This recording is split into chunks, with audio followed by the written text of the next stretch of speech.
राम मंदिर दान चोरी पर एसआईटी की शुरुआती रिपोर्ट तैयार। एसआईटी आज सीएम योगी को सौंप सकती है 150 पन्नों की रिपोर्ट। शुरुआती रिपोर्ट के आधार पर दर्ज हो सकती है एफआईआर।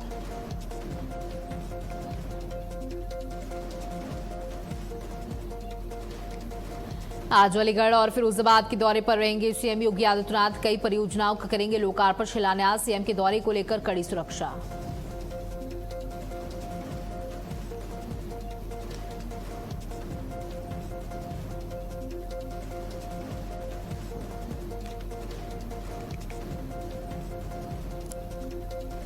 बंगाल में आज शुभेंदु सरकार का पहला पूर्ण बजट। सार्वजनिक व्यवस्था और पुलिस सरकारी कर्मचारियों पर हमले से निपटने के लिए 2 बिल।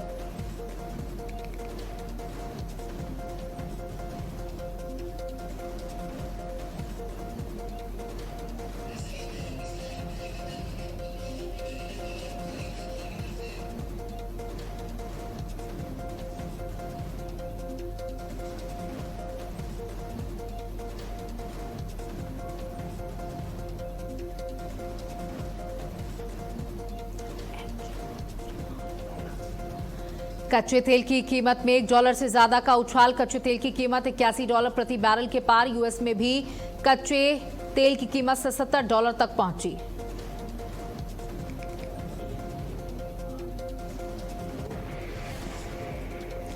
नमस्कार, आप देख रहे हैं भारत अपडेट। मैं हूं आपके साथ सौम्या अवस्थी। बुलेटिन की शुरुआत करेंगे जहां राम मंदिर दान चोरी पर एसआईटी की शुरुआती रिपोर्ट तैयार।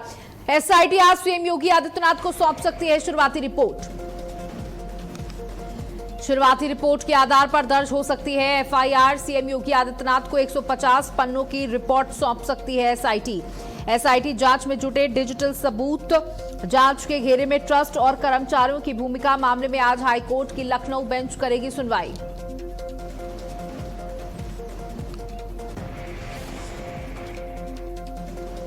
राम मंदिर दान चोरी मामले में एसआईटी की शुरुआती रिपोर्ट तैयार हुई, जहां एसआईटी आज सीएम योगी आदित्यनाथ को सौंप सकती है शुरुआती रिपोर्ट। शुरुआती रिपोर्ट के आधार पर दर्ज हो सकती है एफआईआर। तो ये बड़ी खबर आपको दे दें, जहां राम मंदिर दान चोरी मामले में एसआईटी की शुरुआती रिपोर्ट तैयार की गई। एसआईटी आज सीएम योगी को सौंप सकती है शुरुआती रिपोर्ट।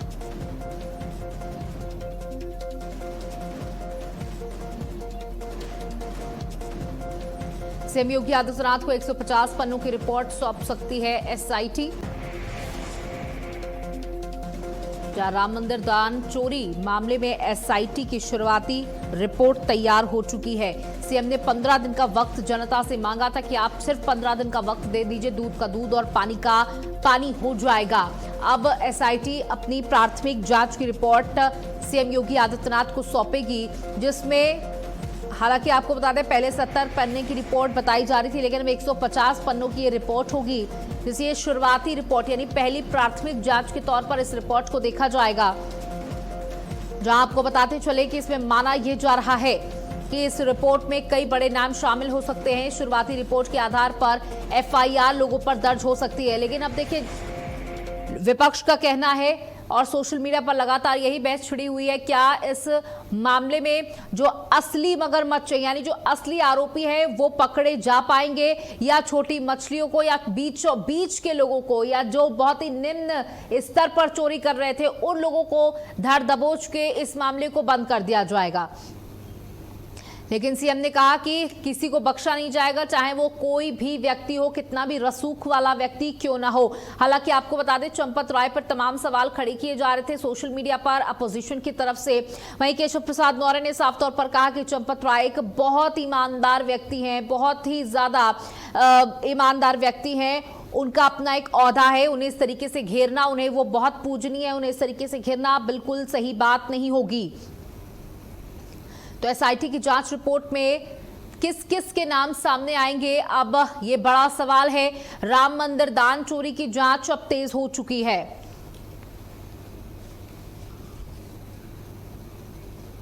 तो एसआईटी की जांच रिपोर्ट में किस किस के नाम सामने आएंगे, राम मंदिर दान चोरी की जांच तेज हो चुकी है।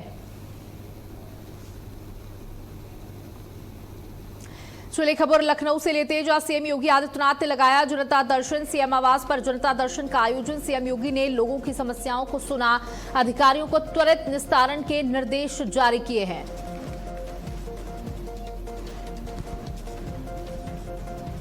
सीएम योगी आदित्यनाथ ने सुनी लोगों की समस्याएं, जनता दरबार लगाया।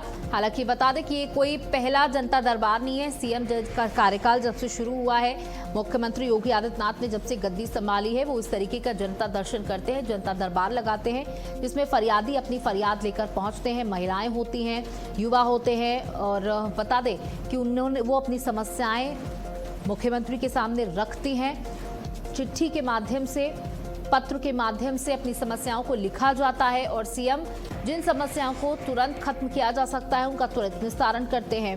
साथ ही अधिकारियों को तुरंत दिशा निर्देश दिए जाते हैं कि इन समस्याओं को तुरंत देखा जाए और खत्म किया जाए।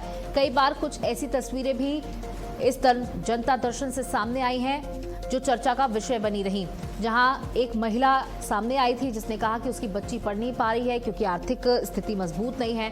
सीएम योगी आदित्यनाथ ने साफ तौर पर उस बच्ची को एक अच्छे विद्यालय में एडमिशन कराया, उसका खर्च सरकार उठाएगी, ये भी वादा किया। तो इस तरीके की भी तस्वीरें सामने आती है। कई असहाय महिलाएं सामने आती हैं जो अलग अलग तरह से पीड़ित होती है। किसी का पति परेशान कर रहा होता तो कोई अपनी जमीन को लेकर, कब्जा की शिकायत लेकर मुख्यमंत्री के पास पहुंचता है। तो सीएम योगी आदित्यनाथ ने एक बार फिर से जनता दर्शन किया है, यानी जनता दरबार लगाया। लखनऊ में ये जनता दरबार लगाया गया जिसमें फरियादियों की फरियाद को मुख्यमंत्री के द्वारा सुना गया।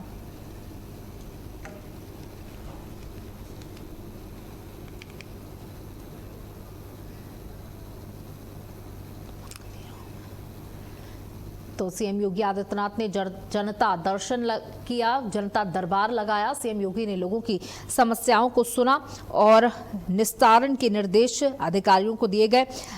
बता दें कि इस जनता दरबार में सिर्फ योगी आदित्यनाथ मौजूद नहीं होते बल्कि तमाम अधिकारी भी मौजूद रहते हैं।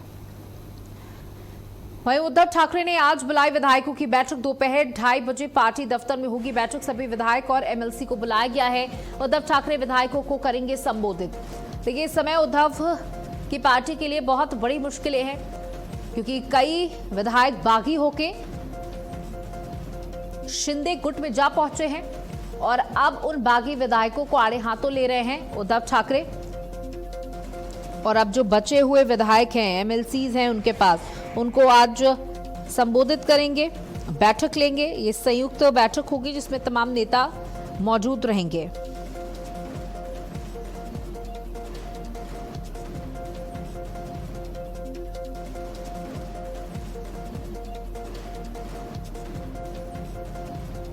तो शिवसेना यूबीटी प्रमुख उद्धव ठाकरे ने अपनी पार्टी में चल रही टूट और राजनीतिक संकट के बीच अपने सभी विधायकों और नेताओं की अहम बैठक बुलाई है।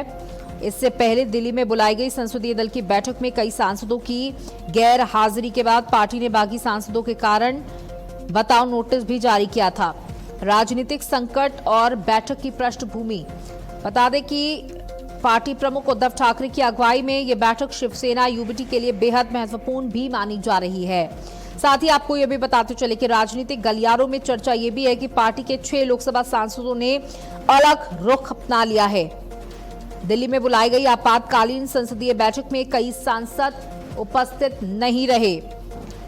बैठक में उपस्थित न रहने वाले बाकी सांसदों पर व्हीप के उल्लंघन का आरोप लगाते हुए उन्हें कारण बताओ नोटिस जारी किया गया है।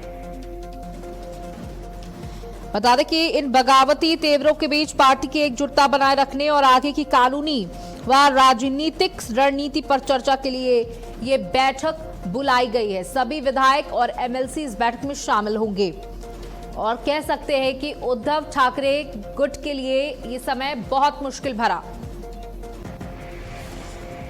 गाजियाबाद के खोड़ा में बिल्डर पर ताबड़तोड़ फायरिंग की गई। सीताराम उर्फ पाल बिल्डर पर अज्ञात बदमाशों ने फायरिंग कर दी। स्कूटी सवार बदमाशों ने बिल्डर को निशाना बनाया। खोड़ा में फायरिंग से इलाके में दहशत बनी हुई है। सीसीटीवी में कैद हुई फायरिंग की वारदात। ऑफिस के बाहर बिल्डर पर चली गोली। फायरिंग के बाद जांच में जुटी पुलिस।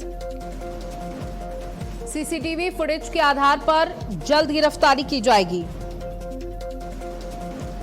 तो गाजियाबाद के खोड़ा में ये घटना हुई।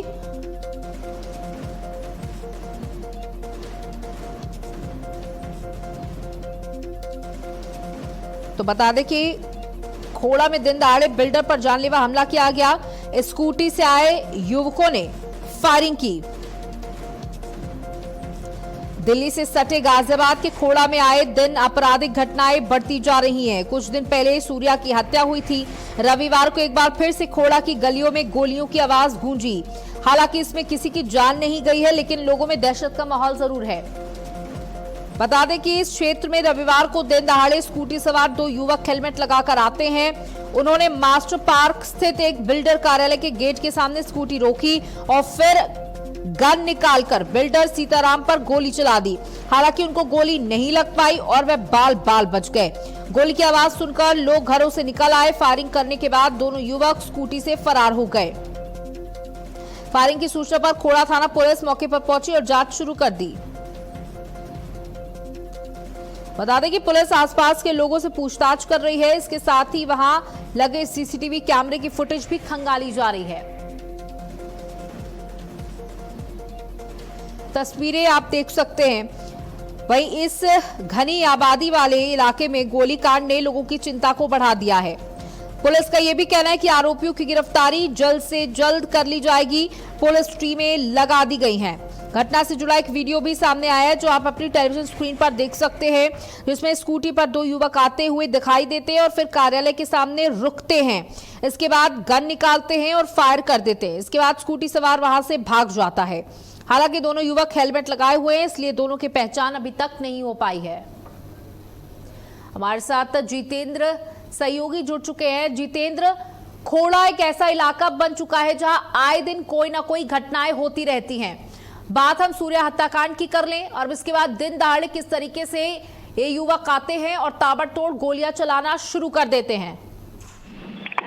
जी बिल्कुल, देखिए खोड़ा इलाके में अपराधों की जैसे बाढ़ सी आ गई है। सूर्य हत्याकांड हुआ, उसके बाद अचार की एक फर्जी फैक्ट्री मिली जिसमें खुद डीएम पहुंचे थे मौके पर और अधिकारी पहुंचे थे और उस फैक्ट्री को सील किया गया था।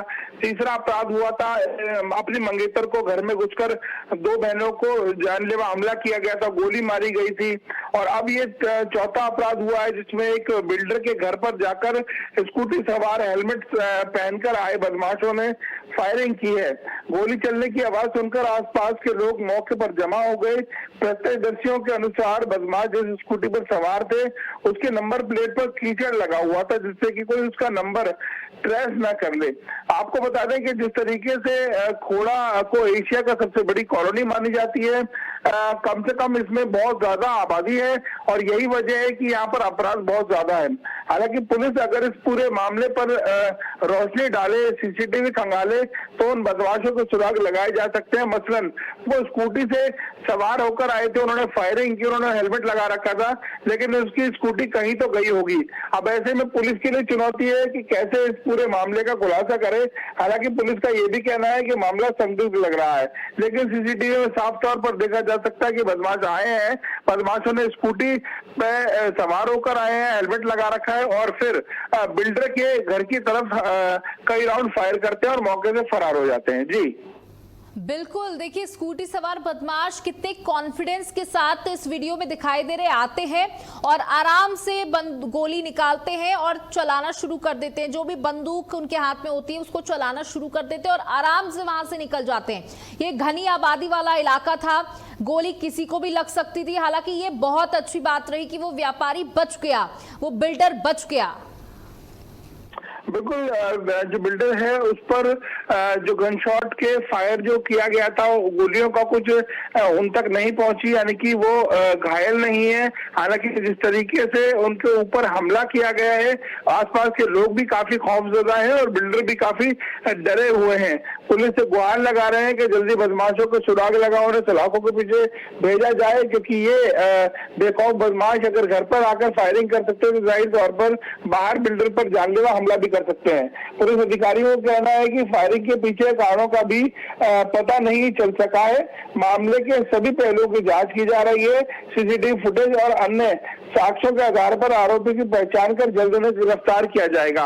लेकिन अभी पुलिस की पकड़ से दोनों बदमाश दूर हैं। फिलहाल देखने वाली बात यह होगी कि बदमाशों को पुलिस कब तक गिरफ्तार कर सलाखों के पीछे भेजती है और इस गोलीकांड का कारण भी स्पष्ट हो पाएगा तभी जब बदमाश पुलिस के हत्थे चलेंगे। जी बहुत शुक्रिया जितेंद्र, हमारे साथ जुड़ने के लिए, तमाम जानकारियां साझा करने के लिए।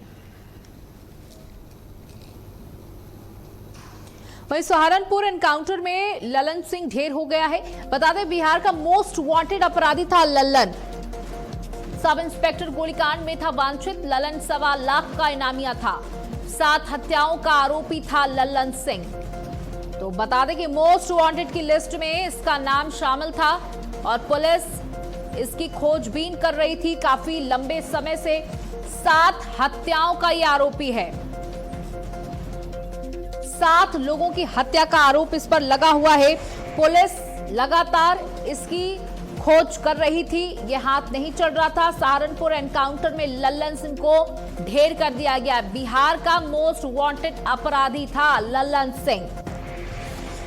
लूट, डकैती, हत्या जैसे मुकदमे इस पर दर्ज थे और लगातार लंबे समय से फरार चल रहा था।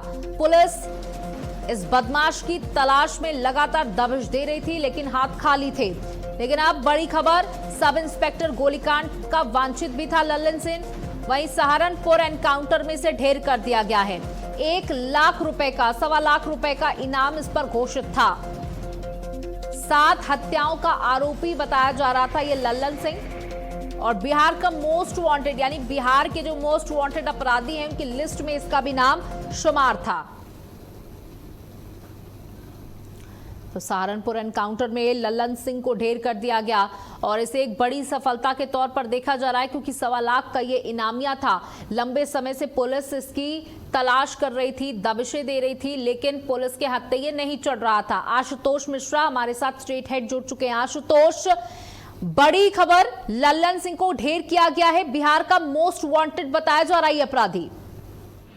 बिल्कुल सौम्या, 1.25 लाख रुपए का इनामी ललन सिंह को एसटीएफ ने एनकाउंटर में मार गिराया है। दरअसल ये एएसपी लाल प्रताप सिंह की अगुवाई वाली एसटीएफ टीम से ललन सिंह की सहारनपुर में मुठभेड़ हो गई और दरअसल ये समस्तीपुर बिहार के रहने वाले ललन सिंह पर वाराणसी के पुलिस कमिश्नर ने 1 लाख और चंदौली एसपी ने 25,000 रुपए का इनाम घोषित किया था।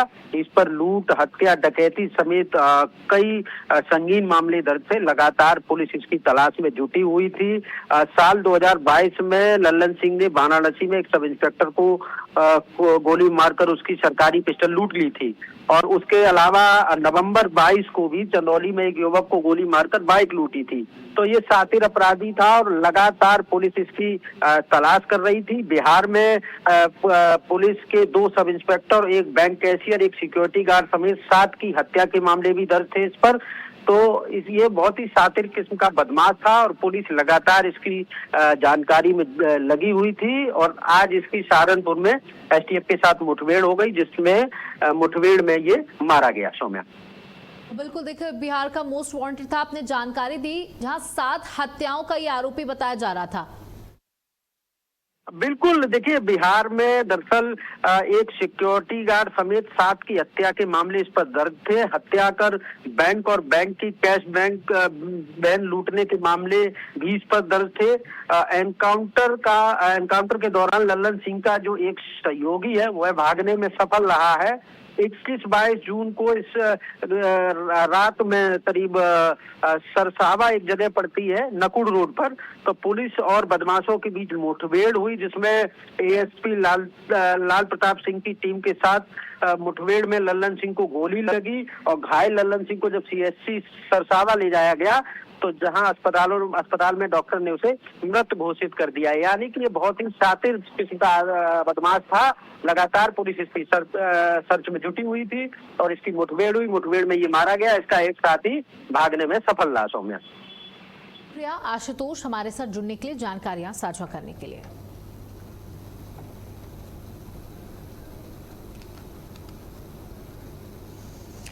देखिए, जो 1.25 लाख रुपए का इनामिया ये बताया जा रहा था। हालांकि ये भी बताया जा रहा है कि एक जो इसका साथी था वो भागने में फरार बताया जा रहा है। चलिए अब आगे बढ़ते, बात बहराइच की करते हैं, जहां बहराइच लड़की को भगाने के आरोप में विवाद हुआ। विशेष समुदाय के युवक पर लगे आरोप, लोगों ने युवक के घर पर हंगामा किया।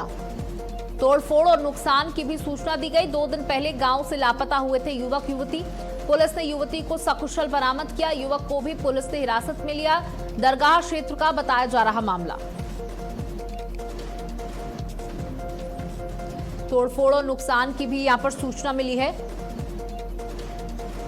जहां 2 दिन पहले गांव से लापता हुए थे युवक और युवती।